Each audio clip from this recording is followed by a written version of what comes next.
Hello, this is Geometry 8.3, proving triangles are similar by AA or angle similarity. So before we go over similar figures or proving triangles are similar, if you remember how we proved triangles are congruent, we wanted the bare amount of information that we needed to show that the two triangles are congruent.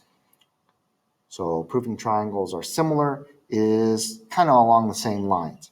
We want the bare amount of information that we need to know to show that the two triangles are similar. And then one way that you could show that two triangles are similar is by the angle similarity theorem. So the angle or just AA similarity theorem states if two angles of one triangle are congruent to two angles of the second triangle, then the two triangles would be similar, not congruent. I need to change that. If you wrote that down, you should probably change that as well. But if I have two triangles,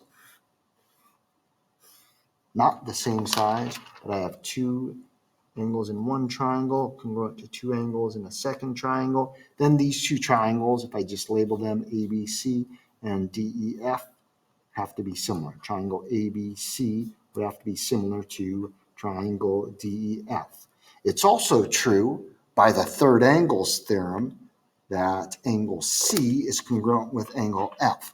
So if you're given that two angles in one triangle are congruent to two angles in a second triangle, not only are those triangles similar, but the third angles would be congruent as well. It's really true that all three angles of one triangle are congruent to all three angles of the second triangle. But those two triangles are definitely similar.